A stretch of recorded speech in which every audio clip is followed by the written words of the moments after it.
Praticamente, oh, ele vai pular. Olhem.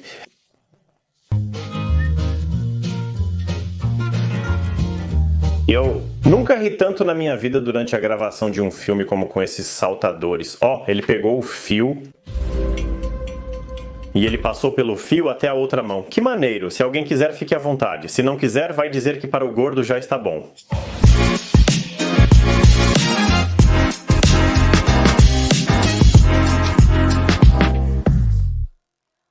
Belos, inteligentes e incrivelmente mortais.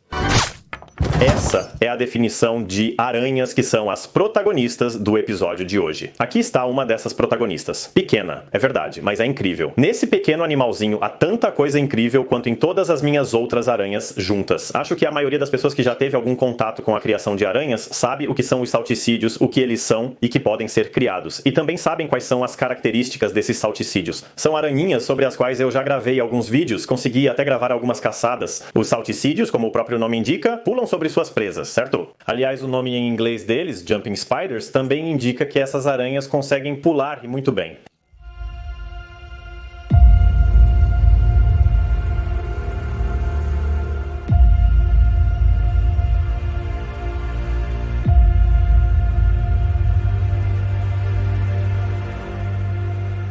Literalmente no último domingo, consegui adquirir um casal de salticídios da espécie Phidippus regius. Esse é um dos maiores salticídios que vocês podem encontrar no mundo. Sim, é exatamente esse exemplar.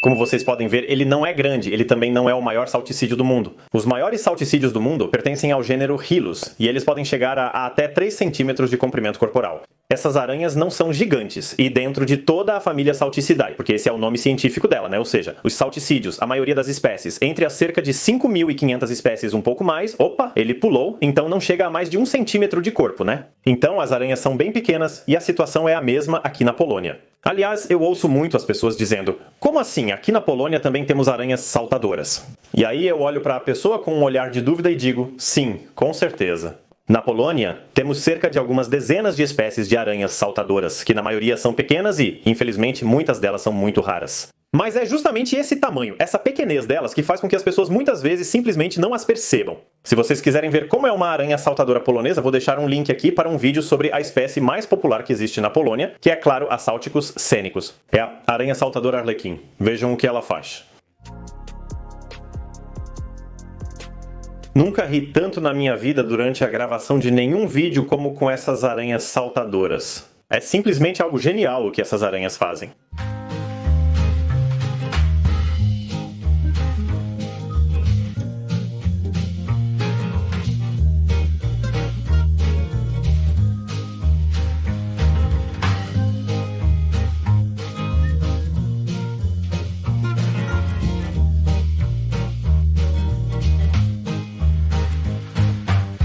E, entre outras coisas, graças ao fato de que elas são tão engraçadas com essa aparência que tem, foi justamente baseado nas aranhas saltadoras que surgiu o personagem Lucas, a aranhinha. E o Lucas, a aranhinha, é uma aranha animada que supostamente ajuda as pessoas a se livrarem ou pelo menos a combaterem parcialmente a aracnofobia. E na verdade, não me surpreende que tenham escolhido a aranha saltadora para criar o Lucas, porque as aranhas saltadoras são consideradas umas das aranhas mais fofas do mundo. Eu consigo imaginar isso. Jesus, o que ele tá fazendo? Nossa, que animal engraçado. Tudo bem, mas além de serem fofos, eles são, em primeiro lugar, muito inteligentes. E aqui, esse muito inteligentes não é só da boca para fora. Dizem, ouvi em alguma revista, que a capacidade de perceber números de um saltador desses, um saltador esperto, desculpa, um saltador inteligente, é mais ou menos comparável à percepção de números por uma criança de 1 ano de idade.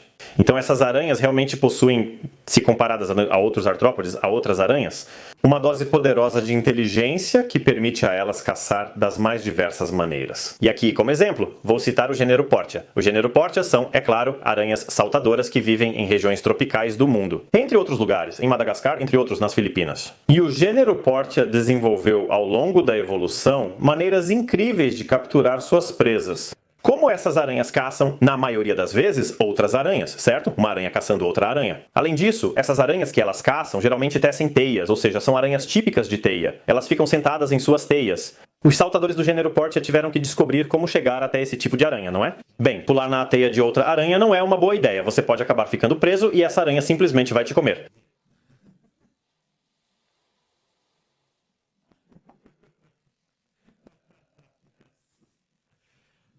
Então, o que uma Portia faz? Olha, a Portia primeiro localiza essa aranha e consegue até se aproximar dela sorrateiramente. Além disso, essa aranha sabe onde fica a frente e onde fica a traseira da sua presa, enquanto para uma tarântula tanto faz onde ela morde em qualquer lugar. E se ela se aproximar da presa, consegue imitar a presa dessa aranha de teia. Ou seja, com suas patas, ela faz a teia vibrar para que a outra aranha que está sentada na teia se interesse e se aproxime, e então a Portia ataca. É totalmente absurdo a habilidade que essas aranhas têm. É como se fossem as forças especiais entre os aracnídeos. Outra técnica que eu ouvi dizer que elas usam, que também é interessante, é que elas caçam aranhas da família Theridiidae. E essa aranha simplesmente cospe teia e assim a presa fica imobilizada. E uma espécie do gênero Portia das Filipinas percebeu que não pode se aproximar desse tipo de aranha pela frente. É preciso se aproximar dele por trás e então atacá-lo por trás. E como esses Rosnovik também caçam a Portia com frequência, então é tipo, sabe, uma luta 1 a 1 para ver quem é mais esperto. E claro, a mais esperta é a Portia. A exceção é quando, por exemplo, a fêmea da aranha da família dos Rosnovaxovatich está com um casulo. É ela quem carrega o casulo nas quelíceras e então Portia sabe que é um casulo. E sabe que pode se aproximar pela frente porque o Rosnovax não vai conseguir cuspir nela, já que está segurando o casulo. Que tipo de gênio entre as aranhas você tem que ser para sacar uma coisa dessas? Já me encantei com o gênero Portia. Vamos voltar a isso. Este é o Fidipus regius, esse é o nome científico desse saltador. Em polonês é chamado de saltador real, que é um dos saltadores mais populares em cativeiro. Não existem muitos desses saltadores criados em cativeiro, porque é difícil importar diferentes espécies tropicais, que muitas vezes são lindas, coloridas, como o gênero Maratus, Shark, ou seja, aquelas aranhas pavão que dançam e levantam as perninhas. Se você já viu algum vídeo com aranhas do gênero Maratus, então elas também são saltadores. Essas aranhas, ou seja, os saltadores do gênero Philippus, são legais para os criadores por vários motivos. Primeiro, elas são bem grandes para saltadores, como já dissemos, o que é uma raridade dentro dessa família. Em segundo lugar, são bonitas. E aqui é importante destacar que as aranhas dessa espécie apresentam, em primeiro lugar, dimorfismo sexual, certo? Ou seja, o macho se diferencia da fêmea pela coloração e também um pouco pelo tamanho. A fêmea é mais robusta, mais encorpada. O macho tem as patas dianteiras mais, digamos, entre aspas, musculosas. Ele tem um padrão diferente no abdômen e um padrão diferente no cefalotórax. Uma cor um pouco diferente nas quelíceras, porque isso também é legal. Esses aracnídeos têm quelíceras coloridas e brilhantes. Então isso é atraente do ponto de vista visual, né, para as pessoas que criam aranhas. E outra coisa é que, como elas aparecem em uma área muito ampla e acho que são mais populares na Flórida, elas desenvolveram variações individuais dependendo da localização em que se encontram. Outra curiosidade, pelo que eu sabia, todo o gênero Philippus, que eu conto cerca de 90 espécies mais ou menos, e na maioria elas ocupam áreas da América do Norte e do Sul, mas tem até uma espécie em Bangladesh. E na Índia acho que tem algumas também. De onde elas vieram? Não faço ideia. Mas de qualquer forma, elas existem, praticamente. Olha, ele vai pular. Olhem! Ah, e quanto tempo vive uma aranha dessas? Pelo que eu sei, uns 2 a 3 anos, acho que dá pra cuidar dela sem problemas. Embora eu já tenha tido alguns desses saltadores, todos cresceram e morreram. Então, infelizmente é assim, eles não são tarântulas, não vivem dezenas de anos, mas por um bom tempo a gente pode aproveitar esse pequeno saltador. E isso é, sabe, esse é um tipo de aranha que enxerga. Ao contrário da maioria das aranhas, ela enxerga. Além disso, ela tem hábitos diurnos, entende? Ou seja, à noite ela vai dormir. Normalmente essas aranhas vão dormir à noite. Talvez não seja sono no sentido que conhecemos, mas ainda assim é uma espécie de letargia, um descanso. Nessa hora, elas se fecham no ninho e simplesmente descansam. E durante o dia, caçam novamente. E como eu já disse, elas caçam usando a visão. Essas aranhas enxergam muito bem. É uma das melhores visões entre todos os aracnídeos. Realmente genial. Elas enxergam em 360 graus, então é difícil se aproximar dessa aranha. E essas aranhas são, de certa forma, interativas. Isso significa que, como elas enxergam, se você balançar o dedo, às vezes elas vão seguir esse dedo. Então, no geral, esses bichinhos são super divertidos, super fofos. E muito interessantes de observar, especialmente interessante é como elas caçam, né? Porque elas caçam, como eu já mencionei, pulando nas suas presas e com essas patas dianteiras fortes.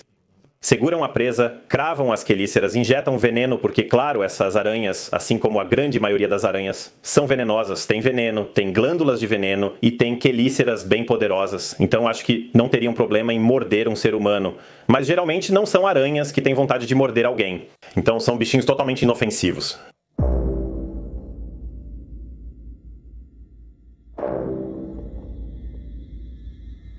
Quanto às condições, eu as mantenho em temperatura ambiente e elas vivem bem, não mostram nenhum sinal de que algo está errado com elas. Quanto à pulverização, eu borrifo água nelas mais ou menos uma vez por semana, justamente para que possam beber. Já vi várias vezes elas simplesmente bebendo gotinhas de água. É normal, todo animal precisa beber, então também precisamos dar água para elas. Ela está me encarando. E agora, se eu tivesse que recomendar um saltador desses para alguém, sinceramente eu recomendaria um já mais crescido. Por quê? Porque pelo que eu vi, os pequenos são mais frágeis. Quer dizer, não precisa de muito para que uma aranha dessas fique desidratada ou com umidade demais e aí o saltador simplesmente morre. Como são aranhas verdadeiras, aranhas superiores, o que são aranhas verdadeiras, aranhas superiores, tem um vídeo sobre isso aqui em algum lugar, elas são simplesmente muito mais sensíveis a mudanças indesejadas no ambiente que podem causar a morte delas.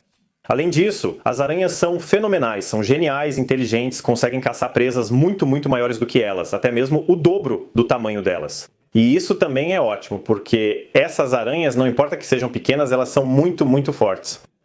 E aí, vai pular ou não? Olha, pulou. E é isso, essa é a diversão com os saltadores, né? Não sei mais o que dizer, só posso recomendar. Eu fico muito feliz toda vez que tenho a chance de gravar um vídeo sobre os saltadores, porque simplesmente dá vontade de olhar para eles, de observar o comportamento deles, esse movimento interrompido que eles têm. Elas também andam de um jeito muito característico, como se tivessem, sei lá, pink pint, algo assim. Então, criaturas geniais demais. E para terminar, 2 avisos paroquiais. Gostaria de convidar vocês muito cordialmente. Se alguém não quiser achar que o gordinho já falou demais, tudo bem, respeito muito. Beleza? Esse carinha está se despedindo, eu também estou me despedindo. Fiquem bem, tchau!